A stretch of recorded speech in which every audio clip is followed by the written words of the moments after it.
إن الحمد لله نحمده ونستعينه ونستغفره ونعوذ بالله من شرور أنفسنا ومن سيئات أعمالنا من يهده الله فلا مضل له ومن يضلل فلا هادي له أشهد أن لا إله إلا الله وحده لا شريك له وأشهد أن محمدا عبده ورسوله يا أيها الناس اتقوا ربكم الذي خلقكم من نفس واحدة وخلق منها زوجها وبث منهما رجالا كثيرا ونساء واتقوا الله الذي تساءلون به والأرحام إن الله كان عليكم رقيبا يا أيها الذين آمنوا اتقوا الله حق تقاته ولا تموتن إلا وأنتم مسلمون أما بعد فإن أصدق الحديث كتاب الله وخير الهدي هدي محمد صلى الله عليه وعلى آله وسلم وشر الأمور محدثاتها فإن كل محدثة بدعة وكل بدعة ضلالة وكل ضلالة في النار أيها الإخوة اتقوا الله ikhwatal iman. Sidang Jumat rahimakumullah. Ada satu kata yang ini hendaklah senantiasa berdekatan dengan kita, karena perkataan ini juga senantiasa berdekatan dengan kehidupan Nabi yang mulia sallallahu alaihi wa ala alihi wasallam.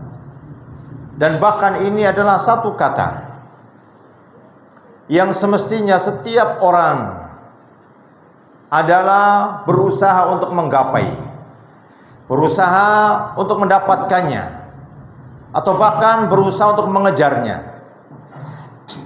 Ikhwatan iman rahimani wa rahimakumullah. Kata yang saya maksudkan adalah kata berkah. Saudara-saudara mati Allah Subhanahu wa taala. Bahkan baginda Nabi yang mulia sallallahu alaihi wasallam sekaligus mendoakan kita dan memberi motivasi. Apa kata Nabi yang mulia sallallahu alaihi wasallam? Allahumma barik li ummati fi bukuriha. Ya Allah, berkailah pada umatku di awal hari. Saudara-saudara Allah Subhanahu wa taala, para sahabat ketika mendengar perkataan Nabi yang mulia sallallahu alaihi wasallam, bahkan ini doa, maka para sahabat begitu semangat untuk meraih dan untuk mendapatkannya. Salah satunya dan di antara sekian sahabat adalah Abdullah bin Mas'ud radhiyallahu anhu. Ada seorang yang ingin menjumpai beliau, dan memang kebiasaan beliau akan pergi ke masjid yang biasanya para sahabat dia berada di pintu rumah beliau. Apa yang mereka lakukan?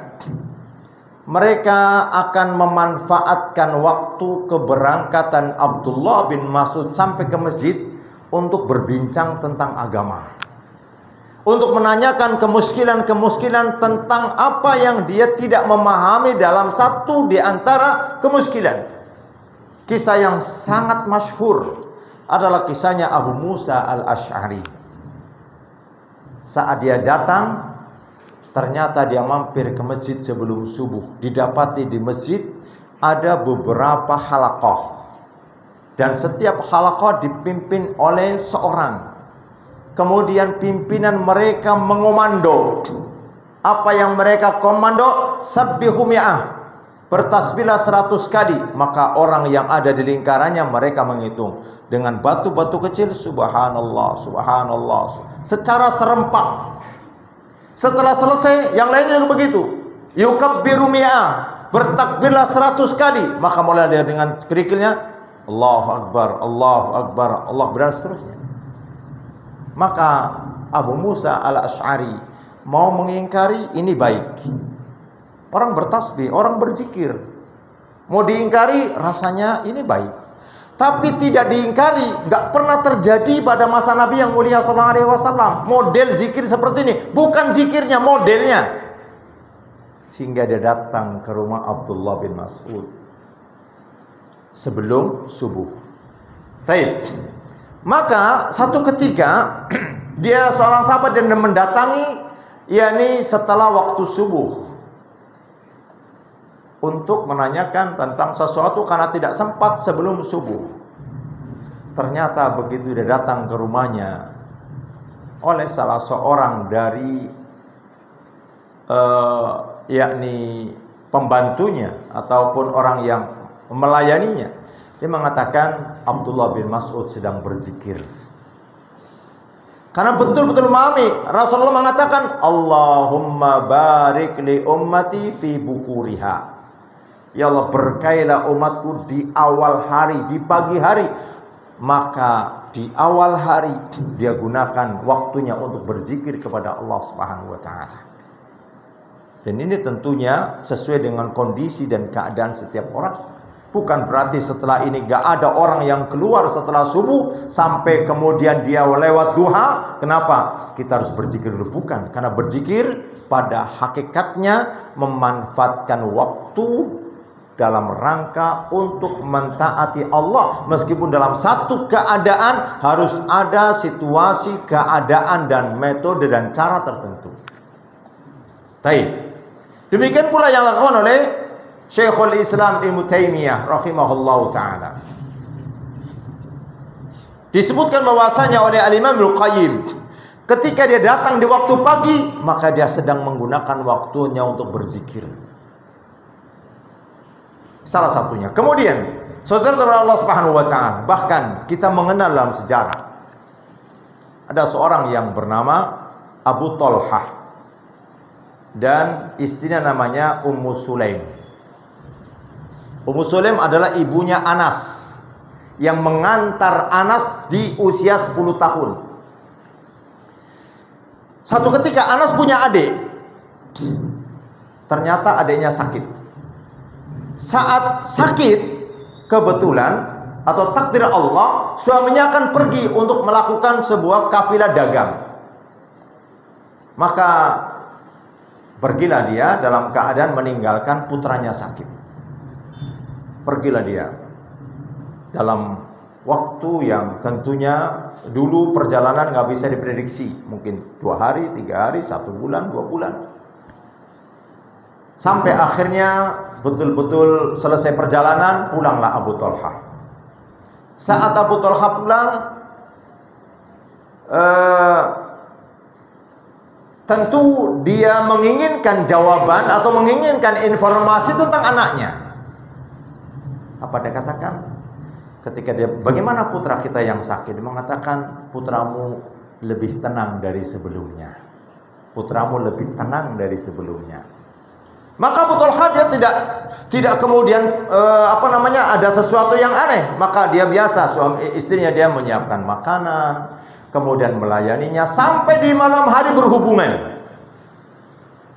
Setelah selesai berhubungan, kemudian kata suaminya, bagaimana keadaan anak kita? Kemudian istrinya Ummu Sulaim dia mengatakan, wahai suamiku, bagaimana kalau sekiranya satu ketika kita meminjam sesuatu kepada orang?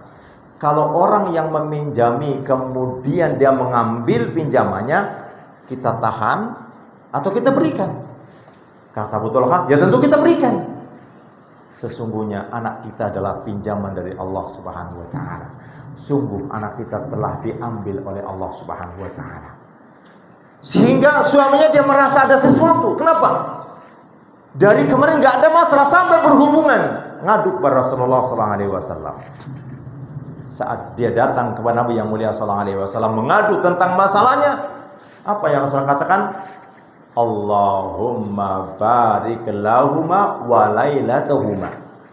Ya Allah, berikanlah keberkahan kepada keduanya pada malam tersebut. Allah Subhanahu wa taala jadikan kepada Ummu Sulaim seorang anak yang soleh, seorang anak yang berbakti kepada kedua orang tuanya. Saudara dirahmati Allah Subhanahu wa taala. Satu kisah lagi. Dulu orang-orang Madinah kalau musim panen, maka dia akan betul-betul bergembira dengan kegembiraan yang mereka lakukan pada masa itu. Saat Rasulullah SAW hijrah ke Madinah, maka semua sahabat merasa dirinya bahwa panen pertamaku ini tidak boleh ada yang menyentuhnya, yang mencicipinya kecuali Nabi SAW.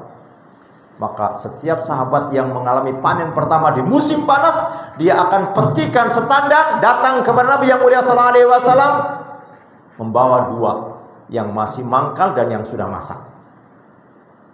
Apa kata Rasulullah SAW? Allahumma barik lana fi tamarina. Ya Allah, berkailah untuk kami, yakni buah-buahan kami. Tidak cukup sampai di situ. Wa barik lana fi madinatina. Ya Allah, berkailah untuk kami kota kami ini. Tidak cukup. Allahumma barik lana fi sa'ina. Ya Allah, berkailah sok kami. Tidak cukup. Wa barik lana fi muddatina. Dan berkailah mud kami. Artinya ungkapan berkah itu ungkapan yang sangat dekat dengan orang-orang dari kalangan orang yang telah diridhoi oleh Allah Subhanahu wa taala. Maka layak Allah Subhanahu wa taala berfirman dalam surat Al-A'raf ayat yang ke-96.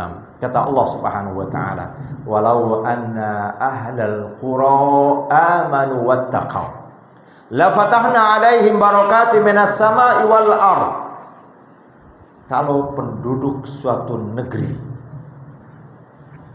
apa kata Allah Subhanahu wa taala? Kalau penduduk suatu negeri, ini menunjukkan andaian untuk masa depan boleh.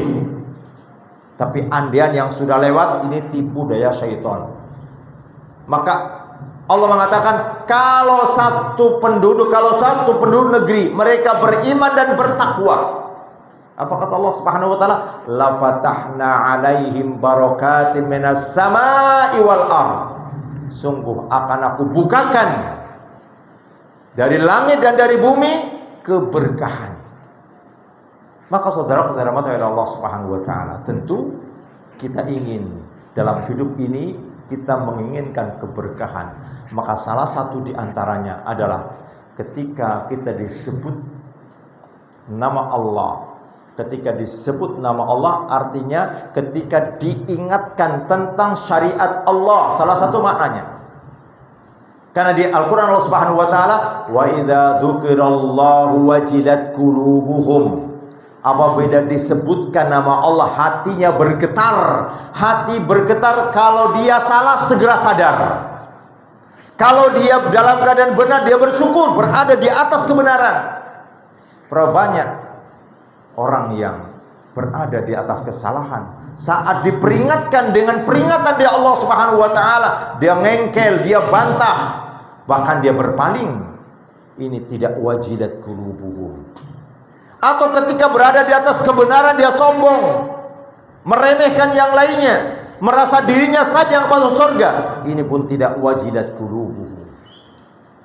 Ini yang pertama, ketika disebutkan nama Allah, ketika datang peringatan dari Allah, peringatan dari Rasulnya, mengingatkan kita ini salah, mengingatkan kita ini keliru, segera kembali kepada apa yang menjadi tuntutan dari peringatan tersebut. Yang kedua, ini hendaklah kita berusaha senantiasa bersabar. Karena sabar Allah jamin. Dalam salah satu firman-Nya, innallaha ma'as sabirin. Sesungguhnya Allah bersama dengan orang yang sabar. Dan kebersamaan ini kata Imam Ibnu Katsir, kebersamaan yang pertama, yakni ma'iyatul khassah, kebersamaan secara khusus. Artinya apa? Orang yang bersabar dekat dengan pertolongan Allah Subhanahu wa taala. Orang yang sabar dekat dengan solusi ketika mendapati masalah. Orang yang sabar lapang dadanya saat dia mendapati musibah. Ini hanya diperoleh karena keberkahan dari bersabar. Semoga Allah Subhanahu wa taala karuniakan kepada kita keberkahan dengan kita mengingat kepada Allah Subhanahu wa taala, dan kemudian kita senantiasa berusaha untuk bersabar dengan apa yang Allah Subhanahu wa taala timpakan kepada kita. Aqulu qauli hadza wastaghfirullahi wa lakum innahu huwal ghafurur rahim.